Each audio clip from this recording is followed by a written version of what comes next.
Who called you? His voice was ice. The nanny shook her head, stepping back. It's personal. Esrin. Her name on his lips stopped her cold. He'd never used her first name. Not once in 8 months. Who called you? The dam broke. Her sister. Atlanta. A 7-year-old boy she hadn't held in 2 years. 30 days or he goes to foster care. She thought she was invisible. Just the help. She had no idea Shin Myung-ho had been watching her the entire time. And she had no idea what he was about to do. Before we continue, if you're new here, hit that subscribe button and join the Ebony and Pearl Stories family.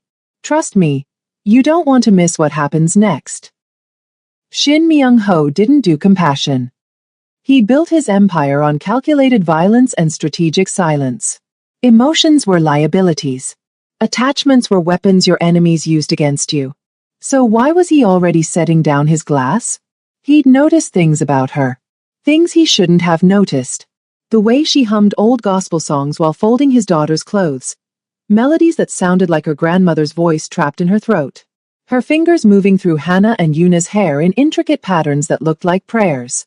How she flinched when his security detail walked too close, then covered it with a smile that never reached her eyes. The fresh bruise on her wrist 3 weeks ago. Hidden under long sleeves. Never explained. She was beautiful in a way that unsettled him. Not the polished, surgical beauty of the women in his world, but something raw and unguarded. Natural hair framing her face in soft coils. Dark skin that glowed under the kitchen lights when she thought no one was watching. Eyes that held stories she'd never tell.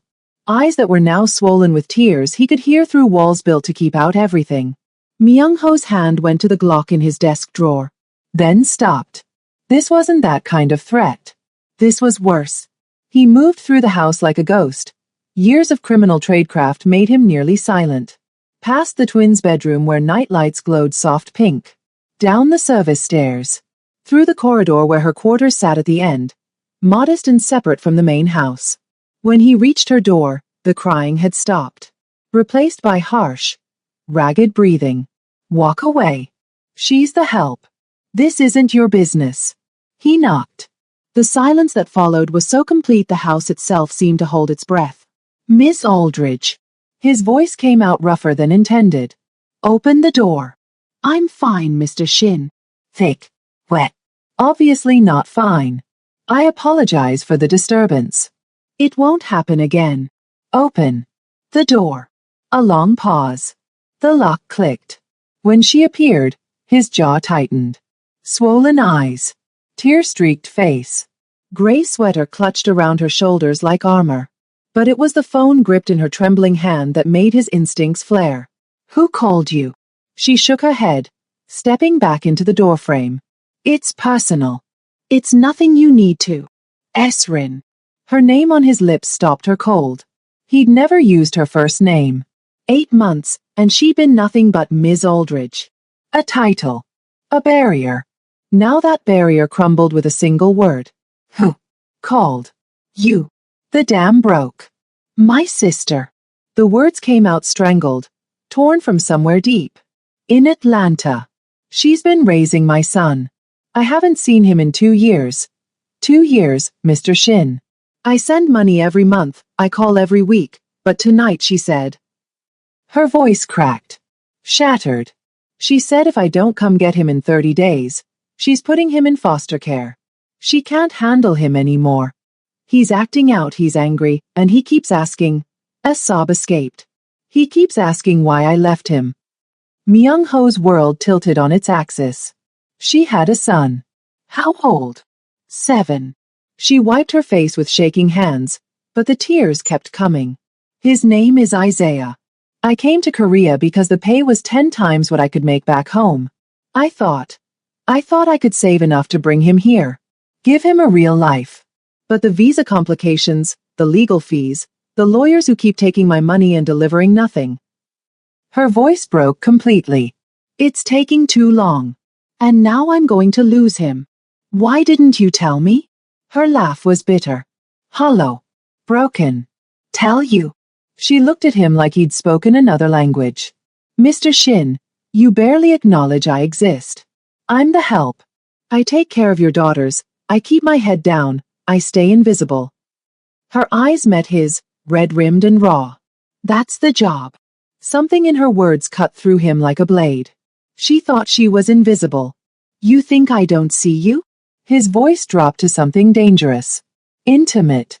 I know you buy fresh flowers from the market on Tuesdays and put them in the girls' room because their mother used to do the same thing. I know you're teaching them Korean folk songs. Songs my wife sang before she died.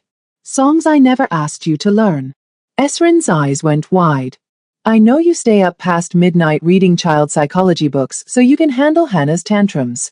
I know you send 80% of your salary home. I know you eat one meal a day to save money because you think no one notices when you skip lunch. He stepped closer. I know your immigration lawyer is overcharging you. And I know someone hurt you before you came here, because you flinch at raised voices and lock your door 3 times every night. How? Because I pay attention to the people in my house. His eyes held hers, especially the ones protecting what I love most. Silence stretched between them, heavy, charged, trembling.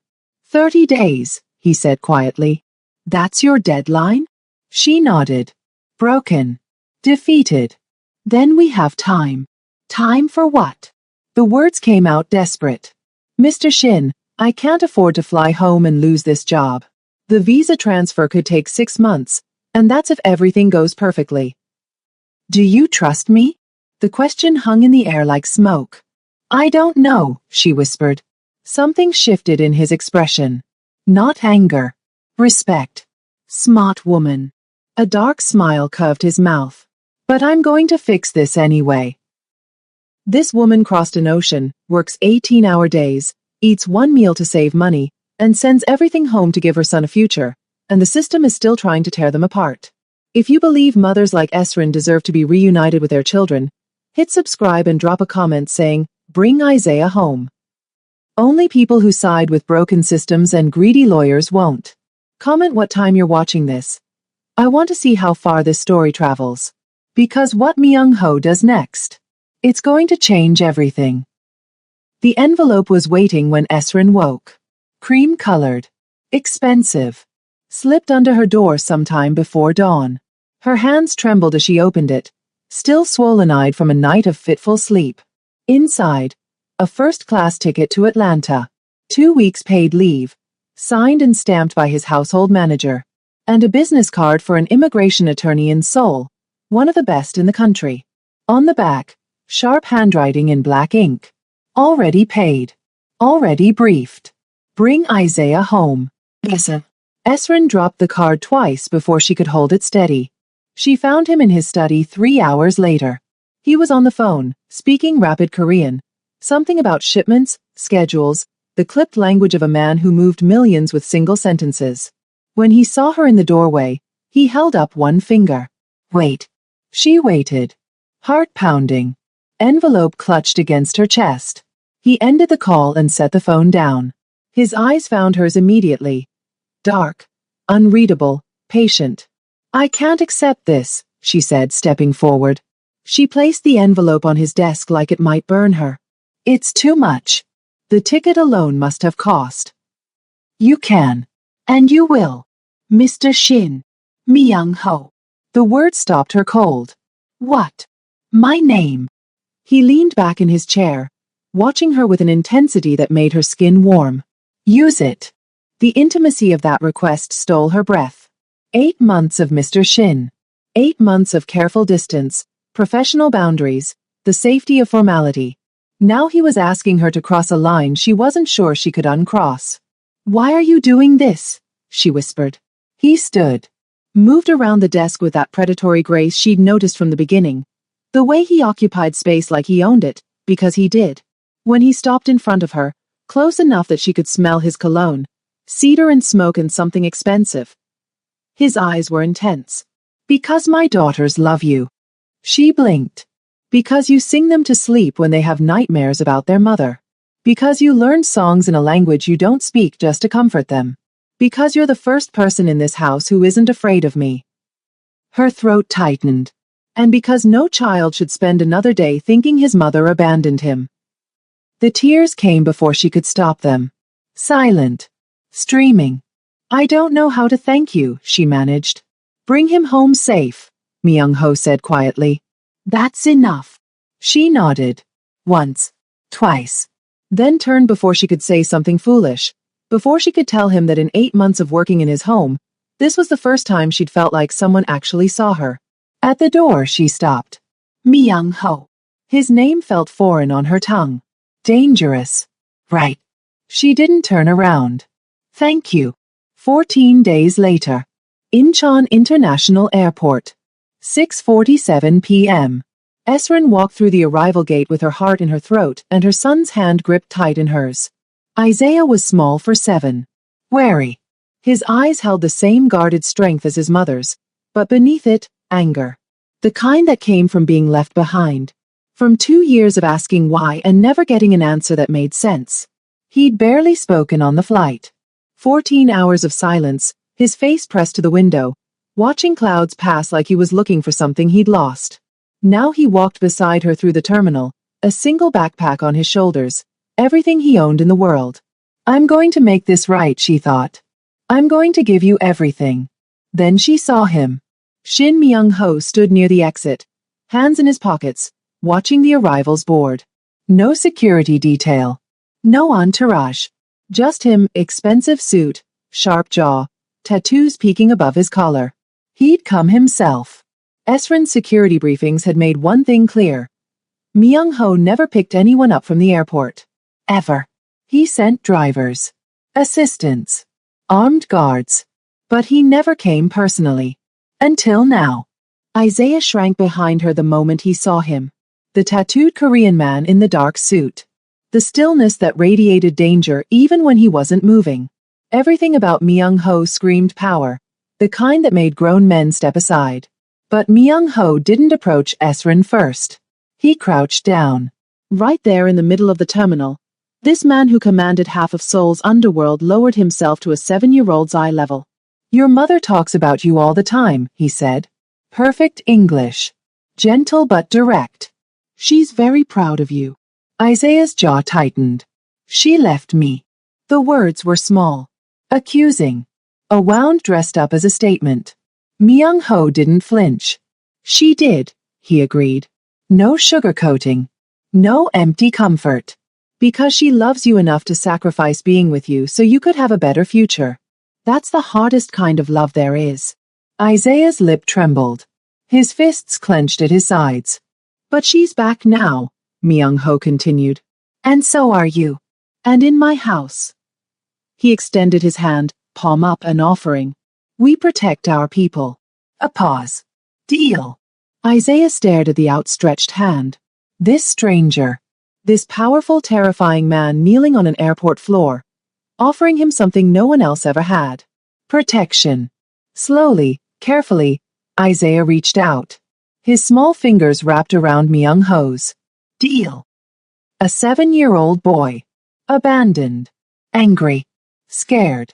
And a mafia boss who just made him a promise. 3 weeks changed everything. Isaiah's laughter echoed through the house now. A sound Esrin had almost forgotten existed.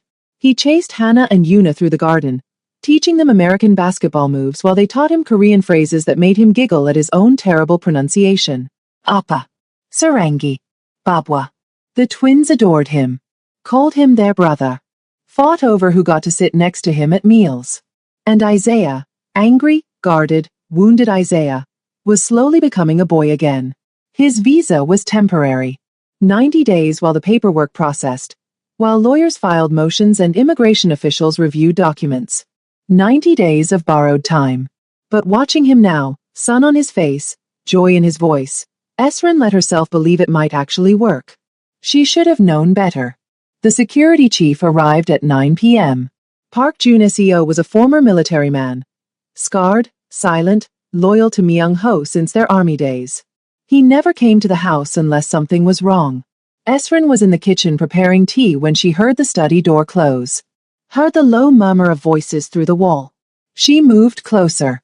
Pretended to organize the tea set. Listened. Encrypted message. Intercepted an hour ago. Junesio's voice was flat, professional. The Kurodagumi. They've identified everyone in your household. A pause. Including the woman and the boy. Esrin's blood went cold. Read it. Myung-ho's voice. Hard as iron. Paper rustling. Then Junesio, reciting words that made her world tilt. The nanny and her son leave Korea in 48 hours. Or they disappear. Silence. Esrin's hands gripped the counter. Her vision blurred. Everything she'd built, everything she'd sacrificed, threatened by men who didn't even know her name. 48 hours. She was supposed to run. Pack her bags, grab Isaiah, disappear into another country, another life, another 2 years of hiding. She was so tired of running. The study door opened before she realized she was moving. Myung-ho and Junesio looked up. The security chief's hand went to his weapon on instinct, then dropped when he saw her. But it was Myung-ho's face that stopped her.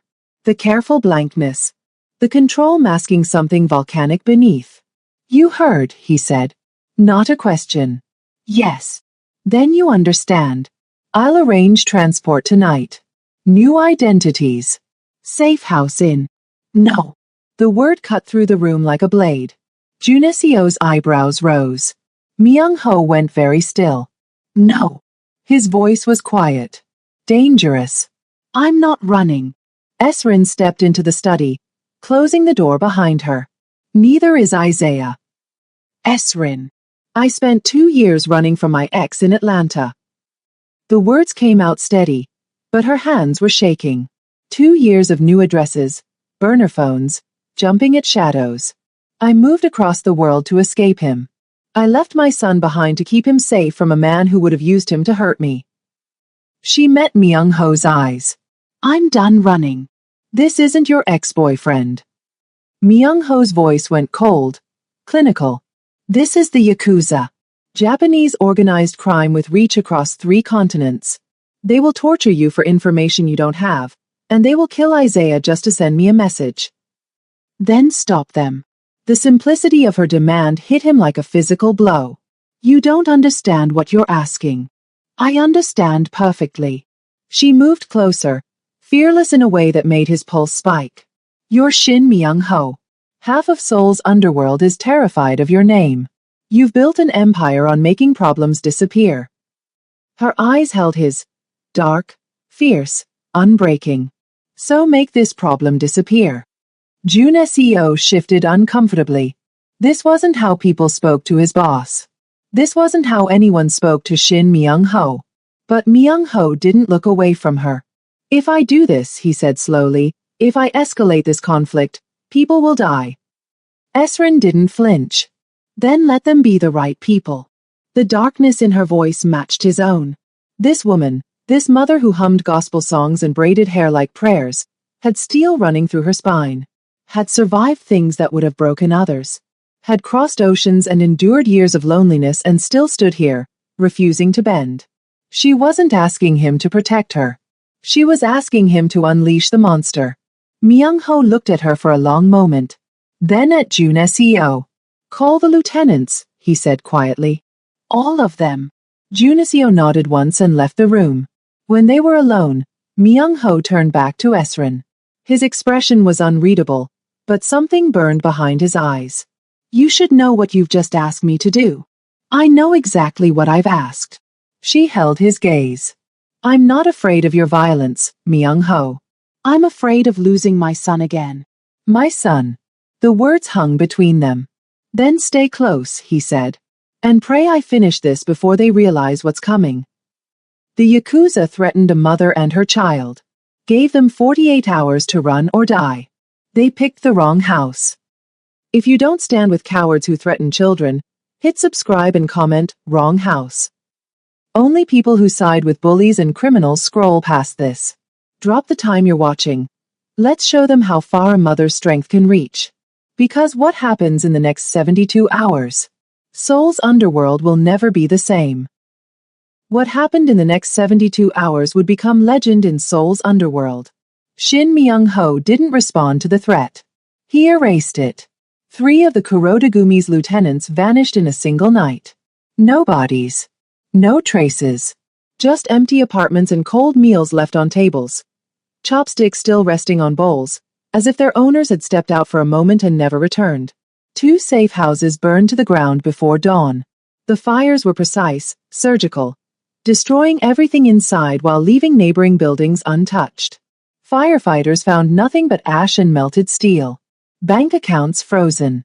Supply lines severed. Informants went silent or switched sides. And the man who had ordered the threat against Esrin and Isaiah, a mid-level boss named Tanaka who thought targeting a nanny would be easy leverage, found himself kneeling on the concrete floor of an abandoned warehouse on the outskirts of Incheon. His hands were bound. His face was bloody. Myung-ho stood over him, jacket removed, sleeves rolled to his elbows, knuckles split and raw. "You threatened a woman in my house," Myung-ho said quietly. "A mother. A child." Tanaka's voice came out broken, desperate. "It was business. Just business. I didn't know she meant anything to you. She lives under my roof." Myung-ho crouched down, bringing his face close. "That makes her mine to protect. That makes her son mine to keep safe. You should have known better." "Please."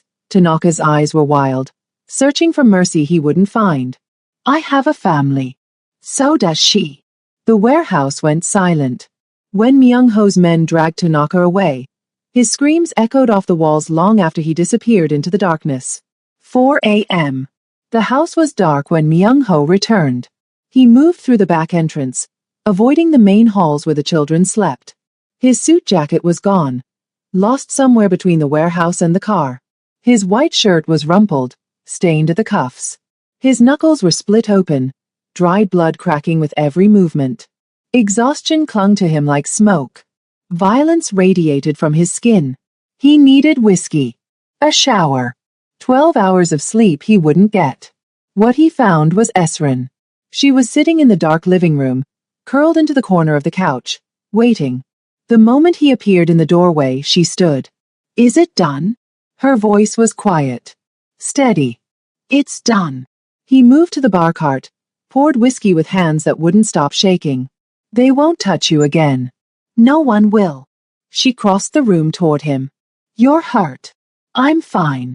"Myung-ho." Her voice gentled, and something in his chest cracked at the sound of his name on her lips. "Let me see." She reached for his damaged hands. He caught her wrists. Not hard, but firm enough to stop her. His grip was careful, controlled, even as everything inside him threatened to shatter. "Don't." "Why?" His eyes met hers, and the hunger there stole her breath. Raw. Desperate. Barely contained. "Because if you touch me right now," he said hoarsely, "I won't be able to stop myself from." He cut himself off. Jaw clenched. Fighting for control he was rapidly losing. "From what?" she whispered. The air between them crackled. "From showing you exactly how deeply you've gotten under my skin." Esrin's heart slammed against her ribs. She should step back. Should remember that this man had just spent 3 days dismantling a criminal organization. Should remember the blood on his hands, the violence in his past, the danger that followed him like a shadow. But she'd spent her whole life stepping back. Being careful. Being invisible. She was done being invisible. "Maybe I want you to," she said softly. His control shattered. Myung-ho pulled her against him, one hand sliding into her hair, the other wrapping around her waist as his mouth found hers. The kiss was desperate and claiming and inevitable. Like they'd been drowning and finally found air. She kissed him back like she'd been starving for this. Her hands fisted in his blood-stained shirt, pulling him closer, erasing every inch of distance between them. When they finally broke apart, both breathing hard, his forehead rested against hers. "I don't do relationships," he said hoarsely. "I don't do soft. Everything I touch ends in violence. I'm not afraid of your violence." Her hands cupped his face, thumbs brushing his jaw.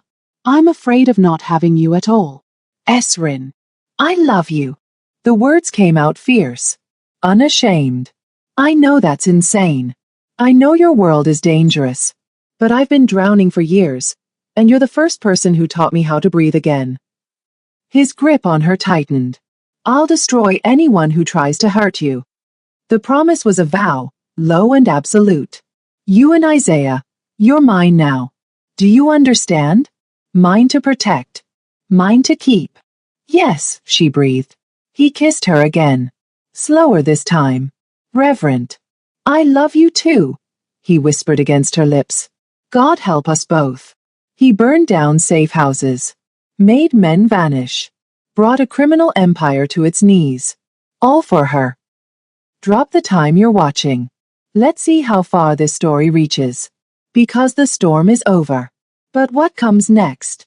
That's where everything changes.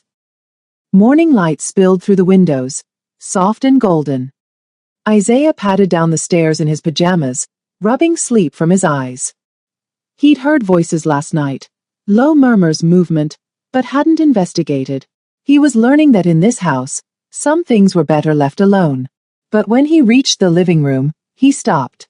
His mother was asleep on the couch. Her head rested on Myung-ho's chest, her body curled against his like she belonged there. His arm wrapped around her even in sleep, protective, possessive, tender. His suit jacket was draped over her like a blanket. Isaiah stood in the doorway, watching them breathe, watching the way Myung-ho's hand rested on her shoulder, watching the peace on his mother's face, something he hadn't seen in years, maybe ever. Slowly, carefully, he crossed the room. He reached down and adjusted the jacket, tucking it higher around her shoulders so she wouldn't get cold. His small fingers smoothed the fabric. Thank you, he whispered, for bringing her back to me. Myung-ho's eyes opened. Dark. Alert. Instantly awake. The instincts of a man who'd survived by never fully sleeping. But when he saw Isaiah standing there, those instincts softened. The boy's eyes were wet. His jaw was tight, like he was trying to be brave. Myung-ho held his gaze for a long moment. Man to man. Promise to promise. Always, he said quietly. Isaiah nodded once. Then retreated to the kitchen, leaving them alone. But something had shifted. Something had sealed. A family wasn't just blood. Sometimes it was a choice. 3 years later. The house was nothing like the estate. No reinforced walls. No security stations. No soundproofed rooms designed to contain screams. This was a home in the suburbs. Actual suburbs, with actual neighbors. A yard where children played. A garden where flowers grew. A street where people walked dogs and waved at each other and didn't know or care that the man at number 47 used to run half of Seoul's underworld. Esrin Shin stood at the kitchen window, coffee warming her hands, watching through the glass. Isaiah was 10 now. Taller. Stronger. Fluent in Korean with an accent that made his teachers smile. He was in the backyard teaching Hannah and Yuna American basketball, demonstrating crossovers and layups while the girls shrieked with laughter and tried to steal the ball. 3 children who'd become siblings. Not by blood. By choice. Isaiah caught Yuna when she tripped, steadied her, then challenged her to try again. Patient. Protective. The anger that had lived in his eyes for so long was gone, replaced by something settled. Something whole. Esrin's throat tightened. She'd crossed an ocean to give him a better life. Spent 2 years apart, sending money, making promises, praying he'd forgive her. Now he was home. Now they all were. Arms wrapped around her from behind. Myung-ho. Fresh from his morning coffee, still warm from sleep. He pressed a kiss to the curve of her neck, and she leaned back into his chest, into the solidity of him, the certainty. Happy? He murmured against her skin. She watched their children through the window. Watched Isaiah spin the basketball on his finger while Hannah and Yuna applauded. Watched the sunlight catch their laughter, turn it golden. Completely, she whispered. He'd chosen this. The man who'd built an empire on violence and silence had walked away from the throne. Not because he was weak, but because he'd found something stronger than power. Family. He still had enemies. Still had scars. Still woke some nights with his hands reaching for weapons that weren't there. But when he looked at Esrin, this woman who'd refused to run, who'd matched his darkness with her own, who'd loved him when she had every reason not to, he knew he'd made the right choice. She wasn't afraid of his past. She was his future. In the yard, Isaiah scored a basket and threw his arms up in victory. Hannah tackled him around the waist while Yuna jumped on his back, and all 3 of them tumbled into the grass, laughing. Esrin smiled. Some silences weren't empty. Some were full of everything that mattered. A mother who refused to give up. A boy who learned to trust again. A man who chose love over power. This is what family looks like when you fight for it. If you believe every child deserves to come home, if you refuse to side with the systems and people who tear families apart, hit subscribe and comment, family is a choice. Only people with cold hearts scroll past a story like this. Drop the time you're watching. Share this with someone who needs to hear it. Because some silences? They're full of everything that matters.